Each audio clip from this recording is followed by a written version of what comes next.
aujourd'hui, je vous le dis déjà, c'est avec beaucoup de plaisir qu'on vous retrouve, Eric Lhomme, pour votre nouveau roman Un peu de nuit en plein jour aux éditions Calman Lévy. Je vais simplement vous demander un petit peu l'origine de cette histoire, parce que je vous l'ai dit déjà l'année dernière dans Déchirer les ombres, j'avais été vraiment surpris et vraiment c'était génial ce style. On poursuit un petit peu dans la même vague, je dirais, non? Un peu dans l'écriture, le style.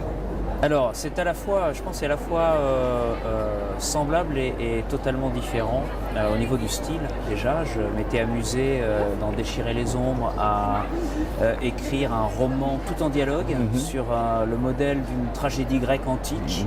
Voilà, un road trip en plus, c'était très particulier.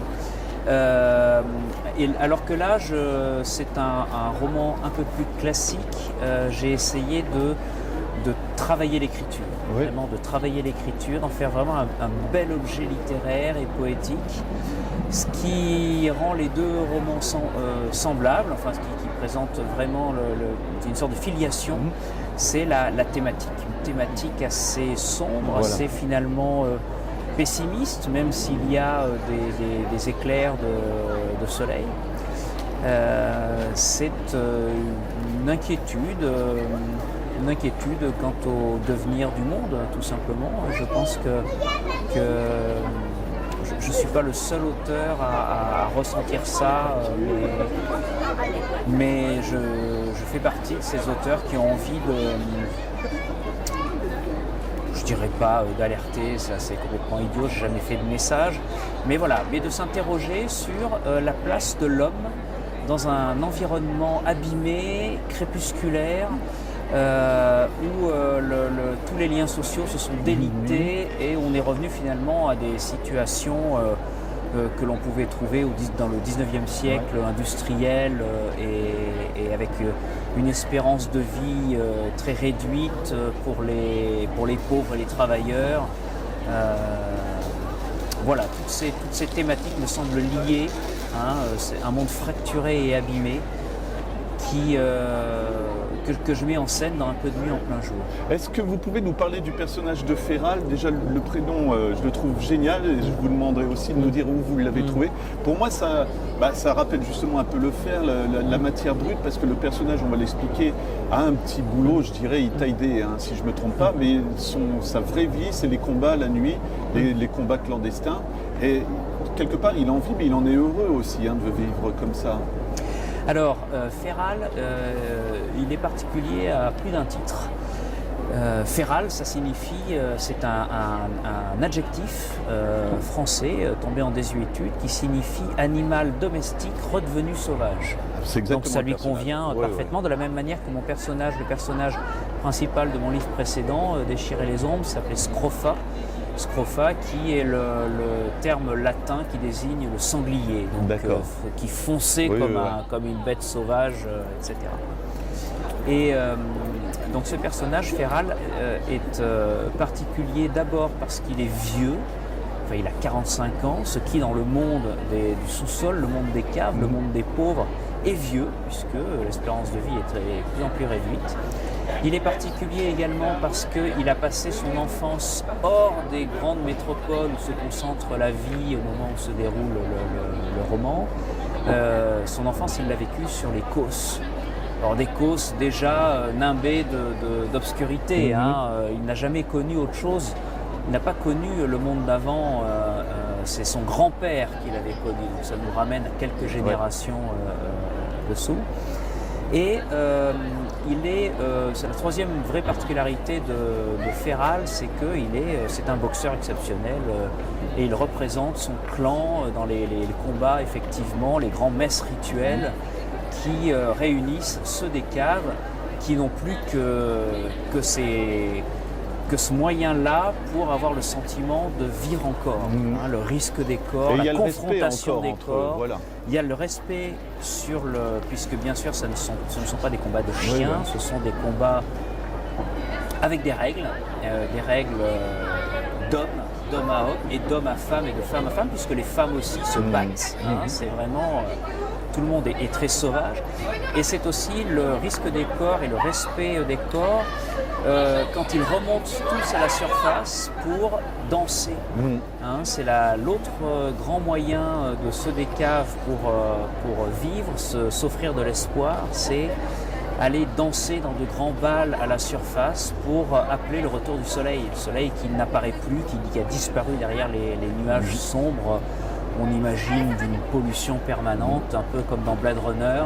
Alors, vous voilà. m'amenez, parce que quand vous dites 45 ans, tu as vécu, c'est Oui. une des très belles phrases dans Blade Runner, justement, où le personnage créé voit son créateur, lui demande pourquoi je dois mourir, parce que tu as brillé, et ça suffit. Enfin, c'est ce que tu as vécu. Exactement. C'est ce que vous avez ressenti aussi en écrivant, sans dire que c'est Blade Runner du tout, parce qu'on est pas Alors du j'ai adoré Blade Runner, Ah ouais, ça ouais, fait ouais. partie de Mais cette phrase-là est surtout de sublime. mes films cultes. Et quand le répliquant à la fin Voilà. de sa vie est en train de s'éteindre sur un toit, lui aussi, Voilà. comme mon personnage, c'est un clin N'en d'œil dites pas que, trop, Eric. que j'ai fait. Bon, voilà. Il comprend brusquement pourquoi il a eu si peu de temps, c'est pour avoir vécu plus intensément. Oui. Parce que ce qui est important aussi, c'est qu'il y a dans ce monde que je décris, des gens qui vivent à la surface et qui, eux, sont Et privilégiés profite aussi. et ont une vie quasiment illimitée Voilà. parce qu'ils s'achètent des organes, des soins, voilà. Et donc, eux, leur problématique est différente. Quand on bénéficie du temps long, ben, comment l'occuper finalement? Exactement. Et c'est justement Clarisse qui est une des personnes qui bénéficie de ça, qui ça la travaille finalement. Oui. Et ce que je trouve intéressant, alors je ne sais pas si c'est Clarisse ou Féral qui le dit, c'est que le but dans la vie, c'est pas de mourir, mais c'est qu'on se rende compte qu'on va mourir et qu'il faut profiter de la vie. Et Clarisse et son amante, justement, ça leur a, ils ont perdu cette notion aussi. Voilà. C'est une réflexion aussi sur ça.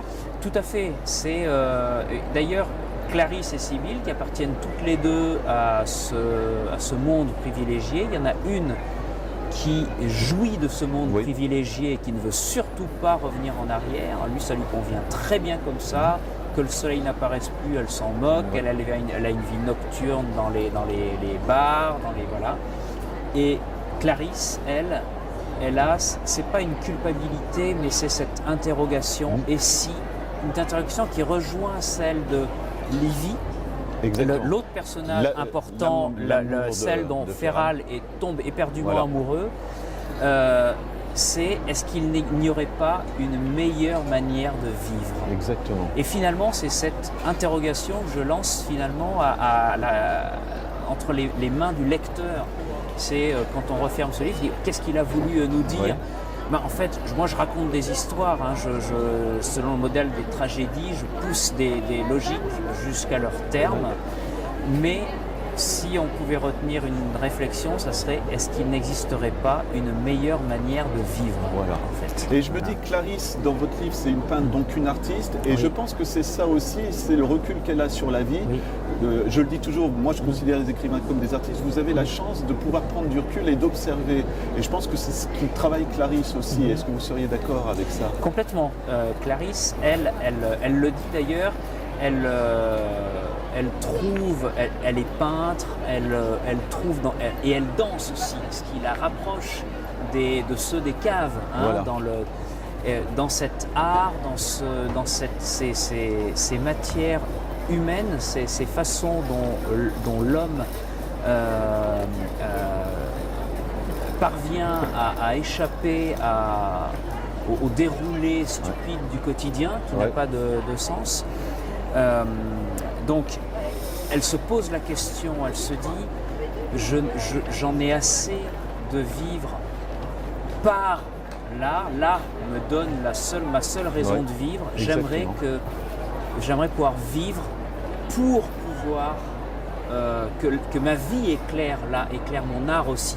Et pas seulement l'art vient au secours de ma vie. Voilà. Ça va être une question complètement anecdotique, mais moi j'avais un autre film en tête quand on parlait de Féral pour le physique, c'était Sin City, c'était Mickey Rourke en fait. Oui, le personnage, on retrouve ces personnages-là. quand vous le décrivez, si vous le voyez physiquement, c'est pas un être humain, c'est une bête quelque part. En tout cas, quand vous le décrivez. C'est ça, c'est une sorte de ces anciens. Comment est-ce qu'on pourrait appeler ça? Fort des Halles, enfin, c'était vraiment. Un peu gladiateur aussi, on pourrait un dire. peu, oui, mais avec le côté poil Rustre, en plus, ouais, quoi, voilà. hein, le côté plus bestial. Ouais. Effectivement, on peut tout à fait retrouver ce personnage. Je me suis aussi, j'ai fait aussi des clins d'œil à Fight Club, hein, ces Ouais. espèces Oui, d'empoignades sauvages. Et il y a cette force brutale qui est civilisée par l'amour qu'il découvre et par la poésie que lui fait découvrir Livy quand elle s'attache à lui.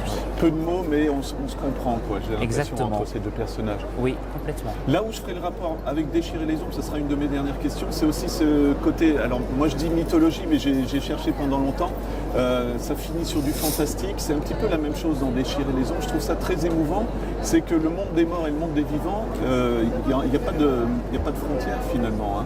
On peut se retrouver, il ne faut pas avoir peur forcément, je dirais. Oui, c'est aussi finalement ce qu'on retrouve en filigrane dans un peu de Nuit en plein Oui. jour, c'est que, parce que c'est l'interrogation qu'ont aussi bien ceux des caves que ceux de la surface, c'est est-ce que la vie existe si on ne la regarde pas dans le miroir de la mort? Exactement. En fait. Voilà. Ouais, ouais. Et donc à partir de ce moment-là, vie et mort sont inextricablement mêlés.